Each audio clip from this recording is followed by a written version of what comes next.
და ყველაფერთან ერთად ხედავთ იმ მასკარადს და იმ რაღაც უკვე გაცვეთილ PR შოუს, რასაც როგორც ბრენდავდნენ პირობითად რუსული კანონი, რეჟიმის კანონი და ასე შემდეგ.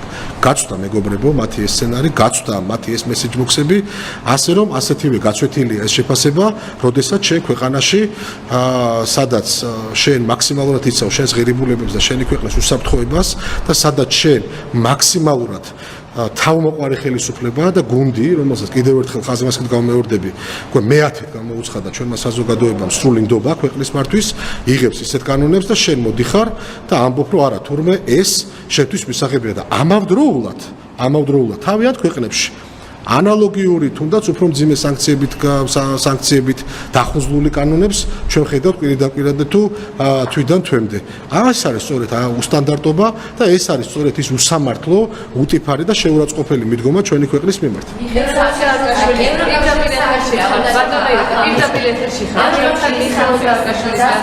სააკაშვილი, კი ბატონო. მიხეილ სააკაშვილი ახსენებს ამერიკას ამჯერად ამერიკით იმუშავება სასამართლო პროცესს და ის განცხადებას აკეთებს, როგორ აფასებს? მიხეილ სააკაშვილის განცხადებების შეფასება, არ ვიცი, ალბათ უფრო კომიკურ ჟანრში გადავალთ მისი განცხადებების შეფასებების დროს. ვერ გავაკეთებ სერიოზულ შეფასებას, მაგრამ თუ მაინც დაჟინებულად ხოთ, რომ სერიოზულად შევაფასო, რეჟიმის შემოქმედი სისხლიანი რეჟიმის შემოქმედი რის გულისთვისაც ის არის გასამართლებული და იხდის იმ სასჯელსაც იხდის და ის მხოლოდ მარტო არ არის ამ ყველაფერში, არ უნდა ბედავდეს მორალს არ ვახსენებ, სააკაშვილი მორალი, ნაცმოძრაობა მორალი ძალიან ესეთი განსხვავებული ცნებებია. ასე რომ ეს არის კიდევ ერთხელ მორალისგან დაცლილი სისხლიანი რეჟიმის შემოქმედის ნაცმოძრაობის სულიერი მამის ერთ-ერთი წამონაბოდი, რომელიც მოვისმინეთ სხვა ბოდვებთან ერთად სასამართლო. ევროპის დეკლარაციიდან იცის, რომ ქვეყნის შიგნით მხარდამჭერება დარჩა და ახლა ცდილობს ქვეყნის გარეთ იყოს მხარდამჭერები. კიდევ ერთხელ ხა მიშა სააკაშვილი საკანში რა სიზმარს ნახავს, რა მოუვა თავში, დღეს ამერიკით აგემუქრება, რამე სხვა ქვეყნით, დღეს უკრაინელია, ხვალ ქართველია, ზეგ შეიძლება რუსი აღმოჩნდეს, მასზე შეიძლება მისი დიდი ბაბუა ფლორიდიდან იყოს, ვერ გაიგებ ამ ადამიანს და ხა ამ ადამიანის ესეთ განცხადებებზე სერიოზული კომენტარის გაკეთება, კიდევ ერთხელ ვამბობ, თითოეული მისი განცხადება არის კომიკური ჟანრის და თითოეული პასუხიან კომენტარი მის განცხადებაზე ასევე რაღაც კომედიურ ჟანრს ემს. აი დაწყებული ქონდა და ჩქარების შესახებ. ამასაც ეს არის საკითხი და პარალელურად კითხავს რუსეთთან მიმართებით, მაგალითად ავსტრიის კანცლერი მოლაპარაკებებს უჭერს მხარს და ასევე ბულგარეთის ვეტოს დაადებს რუსეთის წინააღმდეგ ახალ სანქციებს, თუმცა უკრაინის ნაწილით რომ დავიწყოთ, რომლის გაწევრიანებას დაჩქარებაზე პუნქტი არის ამოღებული აუსტრიის. კი ბატონო, როგორც ვიცი, მადიარის გადაწყვეტილებით იყო შემხვდა პოსტი დაჩქარებულად გაწევრიანება უკრაინის. ჩვენ იცით, რომ ყოველთვის თავს ვიკავებთ უკრაინასთან მიმართებით ობიექტური განცხადების გაკეთებისგან მაქსიმალურად ვცდილობთ, იმიტომ რომ ვიცით, რომ ობიექტური სწორად გამიგებს საზოგადოება, რასაც ვამბობთ და რეალურად ისეთი შეფასებებისგან, რომელიც შეფასებაც შეიძლება რეალურად ეკუთვნოდათ, ან ეკუთვნით დღესაც, თქვა მის ხელისუფლებას. ასე რომ აქაც ცოტა თავშეკავებულად გიპასუხებთ, ეს არის მათი პოლიტიკა. ერთადერთი არ უნდა დაგვავიწყდეს ძალიან მოკლე ესე ვთქვათ ისტორიული მიმოხილვა რო გავაკეთოთ, საიდან დაიწყო უკრაინა, რა რიტორიკით იყვნენ წარმოდგენილი ბრიუსელიდან და არა მხოლოდ ასევე ამერიკის შეერთებული შტატების წინა ადმინისტრაციაც მხედველობაში, რომელიც ესე ვთქვათ გამოირჩეოდა მაშინ, ესე ვთქვათ ავანგარდში იყო იმ განცხადებების უკრაინასთან მიმართებით და შემდეგ წლების და თვეების განმავლობაში ვნახეთ ბევრჯერ შეცვლილი რიტორიკა იმ ხალხის მიმართ, რომელი ხალხის დღეს ომშია, სადაც ოჯახები იღუპებიან, სადაც 8 მილიონზე მეტი იძულებით გადაადგილებული და სადაც ოჯახები ამოწყდა, ხო? აი ეს საუბრდა, სადაც დიდი ჯოჯოხეთი ტრიალებს და მე კიდევ ერთხელ სულით და გულით უსურვებ უკრაინას და უკრაინელ ხალხს მშვიდობას და იმედია მალე ექნება თქვათ ეს მშვიდობა, ამას გულწრფელად უსურვებ მე ხალხს. რაც შეეხება ეს პუნქტიც, რა თქმა უნდა, ხარ რუსეთთან მიმართებით ზეწოლას, როგორც უკრაინასთან მიმართებით რიტორიკა ბევრჯერ იცვლებოდა, ასევე ბევრჯერ ნახეთ რუსეთთან მიმართებით შესული რიტორიკაც, როგორც ამერიკის შეერთებული შტატებიდან, ასევე ბრიუსელიდან.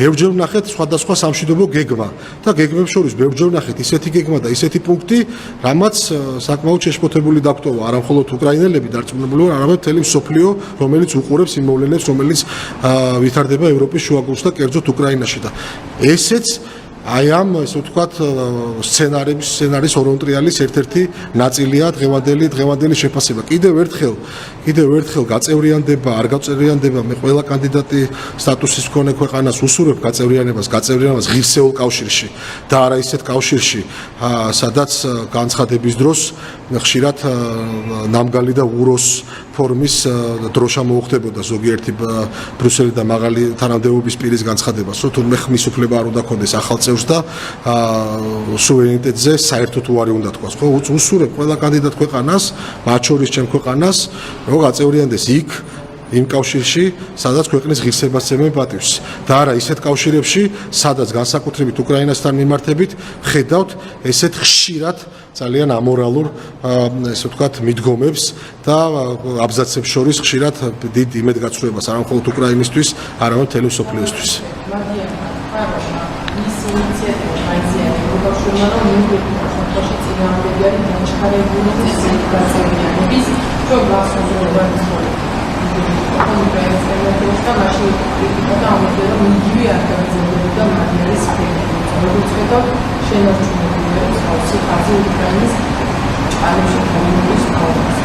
მადიარი წარმოადგენს თავის ქვეყანას და თავის მოსახლეობას, თავის საზოგადოებას. მადიარი აკეთებს განცხადებებს, რომელი განცხადებებსაც გრძნობს თავის ხალხისგან და თავის ქვეყნის ინტერესებიდან გამომდინარე და ასევე კავშირიდან გამომდინარე, რომელი კავშირის წევრიც არის ჩვენი მეგობარი და პარტნიორი ქვეყანა, აკეთებს იმ განცხადებებს.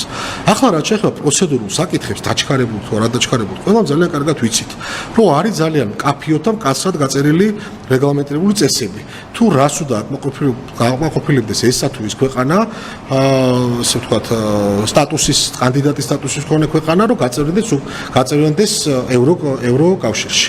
დარწმუნებული ვარ, ბატონი მადიარიც მიყვება ყველა იმ პუნქტს და უყურებს ამას ცივი გონებით და უყურებს ამას ბევრი კუთხით დატვირთვით და მათ შორის დარწმუნებული ვარ, ერთ-ერთი ყველაზე მთავარი გამოსავალი, საიდანაც უყურებს ნებისმიერი ქვეყანა კავშირში მყოფის, ეკონომიკურ კავშირში მყოფის, არ უნდა დაგვავიწყდეს რა კავშირია ევროკავშირი, რა თქმა უნდა ეკონომიკური მაჩვენებლების და პარამეტრების და შედეგებიც სხვადასხვა ქვეყნის გაწევრიანების კავშირში ამას დიდი მნიშვნელობა აქვს. სწორედ ამიტომ ვამბობდით, როდესაც ჩვენ ქვეყანაში ეკონომიკურ დაზევს საუბრობთ და ეს არის ჩვენი სამშვიდობო პოლიტიკიდან გამომდინარე, ემსახურება, რომ ჩვენი ქვეყანა წლიდან წლამდე ჩვენ ქვეყანას ჰქონდეს ეკონომიკური კეთილდღეობა და პოზიციონირებდეს რეგიონში და არა მხოლოდ მაღალი ეკონომიკური მაჩვენებლით, ერთია, ყოველთვის ვამბობდით, არ არსებობს კავშირი, რომელ კავშირშიც ჭირდება მოწყვლადი ქვეყანა და განსაკუთრებით ეკონომიკურად მოწყვლადი ქვეყანა. რამდენიმე მუშაობა ჩვენ ახლა კონკრეტული სასამართლო პროცესების გადაწყვეტილებებით და გადაწყვეტილებებით რამდენი მნიშვნელოვანია ზოგადად ცივილიზაციის ისეთი შეცვლილება სოციალურ-ეკონომიკურ ზოგადად ევროპის პრაქტიკა როგორია და ამ შემთხვევაში საქართველოს როგორია?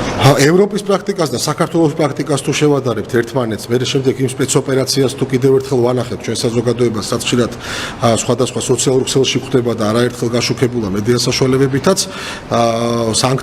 სანქციებით მიმართებით ამერწმუნეთ საქართველოში 64-ია ამ კუთხით. ახლა რაც შეეხება სიძულვილის ენას და მის ტირაჟირებას, სულ რამდენიმე წუთის წინ ვახსენე პოლარიზაცია, რამდენიმე წუთის წინ ვახსენე სეგრეგაცია. სწორედ პოლარიზაცია, სეგრეგაცია, საზოგადოების დაყოფა ერთ-ერთი ყველაზე მთავარი მექანიზმი არის სიძულვილის და ბოროტების ენის წახალისება. სოციალურ ქსელში, აქციაზე შეურაცხყოფის მიყენება, ოჯახზე შეურაცხყოფის მიყენება, ყველაფერი, რაც ჩვენ ვნახეთ წლების განმავლობაში, ეს ხომ დადგმულია, ეს ხომ ასევე იმ დიდი გენერალური სცენარის მნიშვნელოვანი ნაწილი და მნიშვნელოვანი პუნქტია, რომელიც ბევრი მიმართულებით გამოიყენება. რა თქმა უნდა, როგორც ყველა განვითარებული დემოკრატია, ჩვენი ქვეყანაშიც ვნახეთ, რომ ეს არის გამოწვევა და ამ გამოწვევას ვპასუხობთ. ახლა რაც შეეხება მის მუშაობას, რა თქმა უნდა, ჩვენ ტყუილად არ ვქნით არც დეპარტამენტ, ჩვენ ტყუილად არ ვიღებთ არც ერთ კანონს, არც ერთი კანონი არ ჩნდება ჩვენს საკანონმდებლო ბაზაში, მხოლოდ იმიტომ, რომ კანონმა იარსებობს სადღაც, ჩვენ მოქმედებთ და აღვასრულებთ. რა თქმა უნდა, ეს დეპარტამენტი მუშაობს და რა თქმა უნდა, დარწმუნებულები ვართ, რომ მოვა დრო, ყველა გაითვალისწინებს, რომ ერთმანეთს არ უნდა აყენონ შეურაცხყოფა. პარტიაში დაპირისპირებას წინაპრებობა არათან მიდროდა არაპროპორციულ სიტუაციებს მიხელ სააკაშვილის გადმოცემას ნანუკა ჟორჟოლიანი დაკავშირებით პარალელურად ნანუკა მასტო და თავშეფარება ამაზეც თანახმა რა ხდება სოციალურ პრობლემებში მოკლედ არაერთხელ მithქვამს და გამომეორდები საზოგადოების ისევ კომედიურ ჟანრში მივდივართ ამას დავარქვევდი ესე იგი მიხაილ სააკაშვილის ქრონიკებიდან ერთ-ერთ სცენარს და სათაურს ერთ-ერთი სერიის ბრწყინვალე ნანას და თინათინის შერკინება და როგორ დამთავრდება ეხლა ყველაფერი საზოგადოებას ნახავს. ამაზე მეტი კომენტარი, ამაზე არ მგონია რომ სერიოზული იყოს. ისმენთ. რამდენიმე კითხვას დავისვამთ შეიძლება უბრალოდ და მეც ისმენთ ხატი. 24 ივნისთან დაკავშირებით გავრცელებული ინფორმაციით ევროპარლამენტის საგარეო საქმეთა კომიტეტზე იქნება შეხვედრა ფართოების საკითხებზე მსჯელობა და აქ მიიღებენ მონაწილეობას ევროკავშირის წევრი ქვეყნების და კანდიდატი ქვეყნების ეროვნული პარლამენტების წარმომადგენლები. გავრცელებული ინფორმაციით ამ შეხვედრაში ქართული დელეგაცია, საპარლამენტო დელეგაცია არ იქნება, იქნება მოლდოვას და უკრაინის საპარლამენტო დელეგაციები. ხართ თუ შეიძლება რატომ არ იღებს ჩვენი ქვეყნის საპარლამენტო დელეგაცია მონაწილეობას საქართველოს საკითხზე ამ შეხვედრაში? ორ ნაწილად უნდა გავყოთ. პირველი გაფართოება. ჩვენ პირველ რიგში მინდა ვუსურვო ბრიუსელს, რომ ჩამოყალიბდეს არა მხოლოდ კანდიდატის სტატუსის მქონე ქვეყნების მიმართ, არამედ ზოგადად მათ მიდგომებში და მათ სტრატეგიაში, მათ მიზნებში და თუ რას აპირებს ევროკავშირი. საერთოდ ფართოვდებიან თუ არ ფართოვდებიან. ერთ კვირას ვისმენთ, რომ არაპირებენ გაფართოვებას, მეორე კვირას ვისმენთ, რომ შეხვედრა უნდა მოხდეს გაფართოებასთან დაკავშირებით, მესამე კვირას ვისმენთ, რომ რომელიღაც კანდიდატი, რომელიღაც წევრი 100 პუნქტს არ ეთანხმება და ასე შემდეგ. ეხლა მეორე ნაწილი. რაც შეეხება მოლდოვას და უკრაინას. ზუსტად აი ამ სულისკვეთებით, რომელიც სულისკვეთებითა თქვენ წამიკითხეთ ეს შეკითხვა, ასევე სულისკვეთებით, იგივე სულისკვეთებით არის ხოლმე შემდეგი განცხადებები, რომ თურმე მოლდოვა და უკრაინა საქართველოს უსწრებს დემოკრატიის პრინციპებით, ეკონომიკური მაჩვენებლებით და მედია თავისუფლებით. ეს სამი გამოვყავი კიდე არის ბევრი აბსურდული მიმართულება, აბსურდული იმ კუთხით, რომ ჩვენ გვედრებიან და ჩვენ გვისწრებს, რომ თავი დავანებოთ უკრაინას, მოდი მოლდოვაზე ვისაუბროთ. როცა მოლდოვაზე ამბობენ, აი დღეს თქვენთან ვარ, მედიასთან მდგევარ, როდესაც აი თქვენ შემოგიბრუნებთ კითხვას, აი თქვენ ვინც აქ გეხართ, გულწრფელად მეპასუხეთ, ხატია, თითოეულმა თქვენთაგანმა მედიას წარმოადგენთ საქართველოში, მედიის წარმომადგენლებს გისვამთ კითხვას. უნგრეთში მედია არის ყველაზე თავისუფალი, სადაც ერთი მედია არის მხოლოდ და სადაც 20 უნგრეთში უკვე მოლდოვა, როდის ვიხდი მოლდოვაში, რასაც გვადრია, სადაც ერთი მედია საშუალო ფუნქციონირებს და ანც 38-მდე დაიხურა მგონი, უკრაინას არ ვახსენებ საერთოდ. და საქართველოში. ამ დროს ისმენთ თქვენ მედიის წარმომადგენლები, რომ მოლდოვაში არის ბევრად უკეთესი მდგომარეობა მედიის კუთხით, ვიდრე საქართველოში. ეთანხმებით, აი გულწრფელად ვიპასუხეთ. გულწრფელად ვიპასუხეთ. ციხეში კიდევ არა, ჯერ ამაზე ვიპასუხე და მაგაზე გიპასუხე. ჯერ ამაზე მიპასუხე. შენ ესე თვლი? ხო არ თვლით ესე? მე მგონი თქვენი მე მგონი მარტივად ვამბობ, რამდენი ტელევიზია საქართველოში, რამდენი კი ბატონო, ეხლა პასუხობთ, პასუხის პასუხი. რამდენი მივდივარ იქაც, რამდენი ტელევიზია მოლდოვაში, რამდენი ტელევიზია და მედია საშუალება ძალიან დიდი მნიშვნელობა აქვს. ძალიან დიდი მნიშვნელობა აქვს და ვინმე გიზღუდავთ თუ არა რაიმე ან კითხვის დასმას, ან მუშაობას. ახლა რაც შეეხება, როდესაც თქვენ საუბრობთ, რომ ჟურნალისტები შედან ციხეში, მეცაც გეტყვი. ექიმიც შეიძლება ისდეს ციხეში და პოლიციელიც ზის ციხეში. ჩვენი დელეგაცია ხატია ძალიან გთხოვ პირადად ჩვენც და საზოგადოებამ, ვინც აი ესეთ პასუხს აბრუნებთ, ესეთ კითხვაზე, ჩაკითხვაზე, გეტყვით და გამემორდებით ერთს. დანაშაულის ჩამდენი პირისთვის ვერ იქნება ინდულგენცია. ვერც არანაირი დანაშაული არა, დამნაშავეა ყველა ის არანორმალური, რომელიც იქ ფიგურირებდა და მიმდინარეობს გამოძიება. დამნაშავეა ყველა დამნაშავეა და შეურაცხყოფას აყენებს იმ ღირსეულ ინსტიტუციას და იმ ღირსეულ მუნდირს პოლიციელისას ყველა ის ადამიანი, რომელიც დღეს არის პასუხისგებაში მიცემული, რომელთაც როგავას რაც უქნეს პირდაპირ მთელმა ქვეყანამ ნახეთ, რომელმაც იმ ახალგაზრდა კაცს, რომელსაც წიხლი ჩაარტყა სახეში და მთელმა საზოგადოებამ ნახეთ ეს, აი, ამ კითხვას რატო სვავთ ამ ტონით, მე წარმოდგენა არ მაქვს და პოლიციელიც იჯდება ციხეში, ჟურნალისტიც, ექიმიც და ნებისმიერი სფეროს წარმომადგენელი, რომელიც ჩაიდეს დანაშაულს. კიდევ ერთხელ ინდულგენცია ვერ იქნება. სწორედ აქედან გამომდინარე, თუ რატომ არ არის დელეგაცია წარმოდგენილი, ბევრი კითხვა მაქვს, თუ რატო ხდება იმ რეზოლუციის მიღება, რასა იუკნევიჩიანეს, ბევრჯერ დავსვით, მაგრამ ეხლა რასა იუკნევიჩიანეს რო კითხვას უსვავდა, მე შემდეგ მის ესეთ რეზოლუციებს და კოლექტიური ნაცმოძრაობის მიერ დაორგანიზებული პირდაპირ მნიშვნელობით იმ არარჩეული და ხელდასმული ბიუროკრატიის მიერ, რომელიც პოზიციონირდებიან დე-ფაქტო მოძრაობის წევრებად, როდესაც პოლიტიკური სვლისთვის და აქაური აგენტურისთვის ჟანგბაც აი როგორმე კვირიდან კვირამდე რო საზდომისცემ პოლიტიკური რეზოლუციებით, განცხადებებით, აქ ჩამოსვლით და ანტისამთავრობო მიტინგებზე რატო გიკვირთ, რომ ესეთ სვლებს და ესეთ რაღაც საკეთებებს. ჩვენ მზად ვართ, ყოველთვის,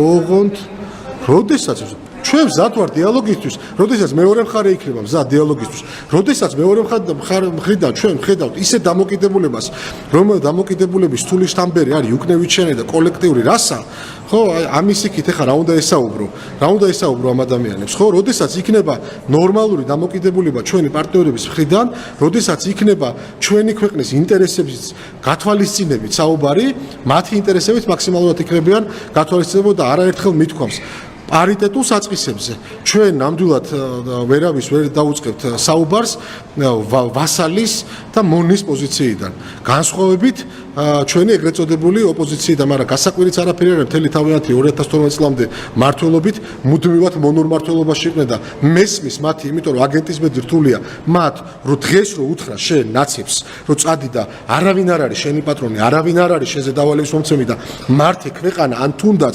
მართე პარტია გულწრფელად გეუბნები ვერაფერს ვერ გააკეთებენ, უბრალოდ დაიბნევიან. იმიტომ რომ არ არიან მიჩვეული. ერთხელ რო ვანდით 2003-დან 2012 წლამდე, იმიტომ ნახეთ, დღესაც ვიმკით იმ უბედურების შედეგებს და დღესაც იმკიან ოჯახები, იმ საშინელების შედეგებს, რაც ამდენი წლის წინ ხდებოდა და სხვათა შორის ერთ-ერთ ტელევიზიაში ვიცით და ნახეთ ის გადაცემა, სადაც გამოდიან და რამდენი წელი დაჭირდა იმ განადგურებული ოჯახის წევრებს, რამდენი წელი დასჭირდათ. იმ განადგურებული ოჯახის წევრებს რომ გამოსულიყვნენ და საზოგადოდ ესე ვთქვათ ესაუბრათ საჯაროდ იმ საშინელებებზე, რასაც ესენი ჩადიოდნენ. მინდა გითხოთ სალომე ზურაბიშვილთან დაკავშირებით, თეატრუკიანმა დაწერა. რაო სალომე? რაო თეატრუკიანმა, იმიტომ რომ თეატრუკიანმა დაწერა. რაოთი დამჯერეთ ზულუკიანი სალომესთან შედარებით ნამდვილად არ იქნება, გისმენთ. ხო, ხაბატონმა თეატრუკიანმა განაცხადა, რომ სალომე ზურაბიშვილის წინაპრები, მისი ბაბუა და ასე შემდეგ, ვინც იყვნენ ევროპაში, ისინი არიან ფაშისტები, იყვნენ მოღალატეები, ფაშისტები და აგენტები. რამე არასწორი თქვა? თეატრუკიანი იმას, რომ ესე იგი მეორე მსოფლიო ომის დროს ჩვენი ბაბუებია რომ გერმანიაში წაკითხული მაქვს, წავიკითხე, ქალბატონი თეას პოსტს დამერწმუნეთ ყოველთვის ვეცნობი. შევაფასო უნდა ეს პოსტი? როდესაც ბატონი ბატონო ირაკლი, ქართული ოცნების წევრებს სალომე ზურაბიშვილის გამარჯვება ჭირდებოდა პრეზიდენტობის დროს და ბიძინა ივანიშვილიდან კი ბატონო. გაგრძელებული ზურაბიშვილის წინაპრები თქვენთვის საამაყორო იყო და ზურაბიშვილის აქცენტზე, საუბარზე, ქართული ენის ცოდნაზე და მის წინაპრებზე სიამაყით რო საუბრობდით, მაშინ არ იცოდით ესეთი ფაშისტები და აგენტები თუ ყავდათ და ახლა აღმოაჩინა თეატრალკიანმა ამის შესახებ. მეცაც გეტყვით, სალომე ზურაბიშვილთან ერთად იყო გიორგი გახარიას და კიდე ძალიან ბევრ სახელ და გვარს დაგისახელებთ აღმასრულებელ ხელისუფლებაშიც, აი ამ დარბაზშიც, საკანონმდებლო ხელისუფლებაშიც ხალხი და საზოგადოება, რომელიც ძალიან ბევრი მიზეზის გამო იყვნენ იქ, სადაც იყვნენ და ამაზე არაერთხელ გვისაუბრია და ამაზე ეთერებში და ეთერები მიგვიძღვნია თუ რა მიზეზით, როგორ და თუ რა სვლები დაჭირდა ჩვენ გულს და კერძოდ ბატონ ბიძინა ივანიშვილს, რომ იმ ზოგადად მიმართულება იყო და ზოგადად იმ დიდი სცენართან ბრძოლა იყო და პირველ რიგში ბატონი ბიძინას მხრიდან და სწორედ ამაზე არიან გამწარებულები და გაგიჟებულები, რომ ყოველთვის ხვდებოდა ეს ადამიანი და ყოველთვის მიხვდება და მისი ლიდერობით მიხვდება მისი გუნდი და გაუთვლის ორი საბინაბიჯით წინ მათ ჩანაფიქრებს რა. ამიტომ ეს სახელი და გვარებიც ბევრი რამ შეიძლება ვიცოდით მაშინაც ზურაბიშვილზეც და ბევრი რამ შეიძლება ვიცოდით გახარიაზეც. ასე რომ, როდესაც საუბრობთ ეხლა ქალბატონი ეს ასე საუბრობთ ქალბატონი როდესაც საუბრობთ ქალბატონი თეას პოსტზე ძალიან მარტივად შევახსენოთ ძალიან მოკლე ისტორიული ექსკურსი ჩაუტარა ისტორიულ ბიოგრაფიული ექსკურსი ჩაუტარა ზურაბიშვილების გულანთებულ პატრიოტ ოჯახს. გიპასუხეთ. როდის გაიგო ეგეც გითხარით? გისმენთ. გისმენთ. გიპასუხეთ. არა მარტო სალომე ზურაბიშვილთან, გახარიას მიმართებაშიც გიპასუხეთ. ხალხს ატყუებდა ზურაბიშვილი და გახარი არა მარტო ხალხს გუნდს. გისმენთ. დამერწმუნე შენი ტელევიზიის, თქვენი ტელევიზიის მაყურებლები ამომწურავად გაიგებდნენ ჩემს კითხვას, თუ თქვენ თლიანად გავუშვებთ. გისმენთ. გისმენთ. არავის არაფერ არ დაუვალები.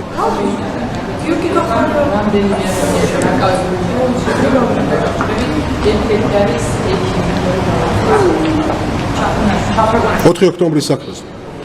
ამბობენ, რომ მიაბრუნებენ წინამდე მიმდინარეობს პოლიტიკური პროცესი და სამართლის განმეორება და ამ შემთხვევაში სახელმწიფო მათ პოლიტიკურად და ამ თქვენი კითხვის ბოლოდან დავიწყებ.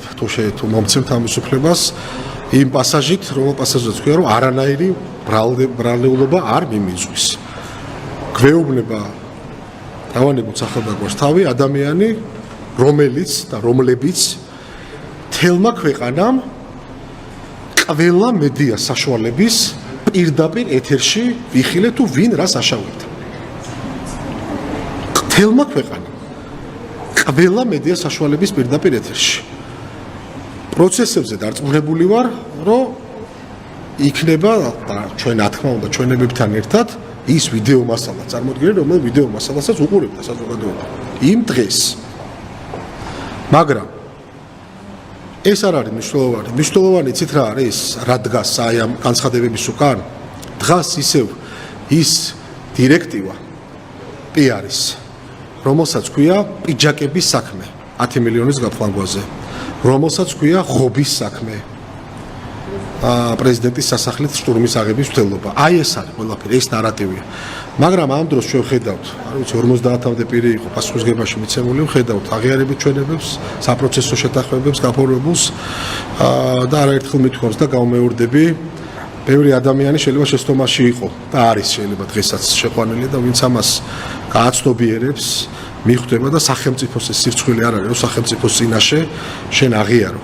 რომ შენ სახელმწიფოს წინაშე ჩაიდილე დანაშაული და სახელმწიფო და ხელისუფლება და განსაკუთრებით, როდესაც ქართული ოცნება მმართველობაში, იმიტომ რომ ჰუმანური მიდგომები არის ის ერთი მთავარი ხაზი, რომელიც ხაზიც მოგზდევს ჩვენ 2012 წლიდან და ის მთავარი ღირებულება ადამიანი და ადამიანის უფლებები, რომელიც და ღირსება, რომელიც მოგზდევს და რითაც მოვედით ჩვენ 2012 წელს და ვაგრძელებთ დღესაც, დამერწმუნეთ ჩვენი მხრიდანაც სახელმწიფოს მხრიდანაც მაქსიმალურად იქნება ადეკვატური პასუხი გაცემული ამ ყველაფრის ამ აღიარებების მიმართ.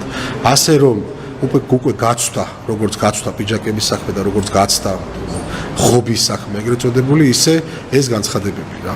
სტატის მონაცემებზე კითხვა, შეიძლება მზარდი ეკონომიკური პოზიცია კვლავ ნარჩუნდება საქართველოში, აქ საუბარი არის ადგილობრივი ექსპორტზე, რომელიც გაზრდილი არის და პირველ სამში 9.0% არის ეკონომიკა გაზრდილი, ასევე საგარეო ვაჭრობა, რომელსაც ამ კუთხით არის გაზრდილი და პოლიტიკის შედეგია პრაგმატული და მშვიდობიანი პოლიტიკის. მშვიდობის და პრაგმატული პოლიტიკის, რომელიც განსაზღვრავს ყველა ქმედებას ქვეყნის შიგნით თუ ქვეყნის გარეთ, რომ დაკავშირებული იყოს და ეძღვნებოდეს ჩვენი ქვეყნის მშვიდად, სტაბილურად განვითარებას, რომელიც პირდაპირ პროპორციულად აისახება ჩვენს ეკონომიკურ კეთილდღეობაზე თუ სხვადასხვა იმ კეთილდღეობაზე, რომელსაც კვირიდან კვირამდე ჩვენ ხედავთ სხვადასხვა ავტორიტეტული საერთაშორისო ინსტიტუტების მიერ კვლევებში და მათ ასე ვთქვათ დასკვნებში თუ ასე შემდეგ. რამდენიმე დღეა გავიგეთ, რომ მისი ჯანმრთელობის მდგომარეობა არის გართულებული. მისი პარტია ამბობს, რომ ისინი იბრძოლებენ და ბუნებრივიც არის, იმიტომ რომ ის საკმაოდ რთული დიაგნოზებით შევიდა მათ შორის ციფრში. თურქეთი ამბობს, რომ კლინიკაში ერქნება გადაყვანილება ძალიან დამწირდეს და პარტია მიიჩნევს, რომ პირადი შურისძიება არის ივანიშვილის და ყოფაქიძის ის, რაც კენელი ხოშტარიას ირგვლივ ხდება საპატიმროში. მათ შორის ის იყო ერთ-ერთი პირველი, ვინც დააბრუნეს და გადმოუვლის პარლამენტში ყოფნა. რა შეგიძლიათ ვთქვათ, პარტიის მდგომარეობაზე ყურადღება არ ექნება სათანადო ამორიცხულია. ხატია შენ თვითონაც ხომ ვიცი, რომ ეს არის სრული აბსურდი, რომ ვინმეს ყურადღება არ ექცევა დღეს პენიტენციურ სამსახურში. ეს არის აბსურდი. არ საზოგადოება არ იღებს ესეთ ტყუილს, არ იღებს. და ვისგან თან ეს ტყუილებს სააკაშვილი 8ჯერ დაკრძალული უნდა გყავდეს, ეხლა მათ რომ უსმენდეთ რა ღმერთმა დიდხანს ყოფოს ჯანმრთელად და ბედნიერად და ხედავთ დღეს ესე ვთქვათ მის გამოსვლებს და პოლიტიკურ განცხადებებს და დამერწმუნეთ თავი და მაქსიმალურად იქნება ყურადღება მიქცეული არა მხოლოდ ქალბატონ ელენეს მიმართ, არამედ ყველა იმ პატიმრის მიმართ, რომელი პატიმარის დღეს ჩვენ პენიტენციურ სისტემაში იხდის სასჯელს. ასე რომ არ აყვეთ ამ აბსურდს და საზოგადოება არ აყვება ამ აბსურდს დამერწმუნეთ. ბოლო კითხვას დაგისვამთ, ევროკავშირმა ჩაატარა კვლევა და დადგინდა, რომ ქვეყანაში 75% მოსახლეობა ბატონო ირაკლი ისევ არის აქვს იმის სურვილი და განაცხადი, რომ ქვეყანა გახდეს ევროკავშირის წევრი. 79% ბატონო ირაკლი ხო. სერიოზული კვლევა ჩაუთარებიათ. ხო. ბევრი საგებელი ექნება, რა თქმა უნდა, თუ ევროკავშირის წევრი გახდება. რას ფიქრობთ ამაზე, იმიტომ რომ ბოლო პერიოდში თქვენ სულ განსხვავებთ ევროკავშირს. აბსოლუტურად ვარსკვლავი ევროკავშირი არის. რამდენი დომინოც კი ახსენეთ რამდენიმე წუთის წინ და ახსენე, იმიტომ რომ ეკუთვნით ისეთ განცხადებებს აკეთებენ, რომ ხალხი კვლავ ევროპულ მომავალს საუკეთესო კომუნისტური რეჟიმის სულისკვეთებით. ჩვენს ოჯახურ ღირებულებებს საფრთხე არ დაემეფება, ისი შიშიც ქართულებს. ვინ ამბობს? ხო, რა თქმა უნდა, როდესაც იქნება ისეთი, როდესაც იქნება ღირსეული ხელისუფლება, რომელიც ფიქრობს თავის ქვეყანაზე და თავისი ქვეყნის ღირებულებებზე, რა თქმა უნდა, არაფერს არ დაემუქრება საშიშროება, როგორც არ ემუქრება დღეს. ახლა რაც შეეხება თქვენ კითხვაში გაჟღერებულ ერთ მთავარ პასაჟს, რომ ჩვენ ვლანძღავთ ევროკავშირს, ჩვენ ევროკავშირს და მის ღირებულებებს კი არ ვლანძღავთ. ჩვენ ვართ ის ხელისუფლება, რომელსაც 78 მუხლი გააჩინა ჩვენს კონსტიტუციაში. ჩვენ ფაქტებით ვესაუბრებით და ფაქტებით ვამხელთ და საზოგადოებას ვაძლევთ შედარების საშუალებას ღიად და მათაც და ღიად ვსაუბრობთ იმ უსტანდარტობაზე, რომელ უსტანდარტობასაც სამწუხარო დღეს არარჩეული ბიუროკრატიისგან ვისმენთ. და ხელდასმული პოლიტიკოსებისგან. კიდევ ერთხელ გამეორდები დღესაც და ყოველთვის. სანამ არ შეიცვლება ის მართველი ელიტა, ეგრეთ წოდებული, რომელიც დღეს მართავს ბრიუსელს.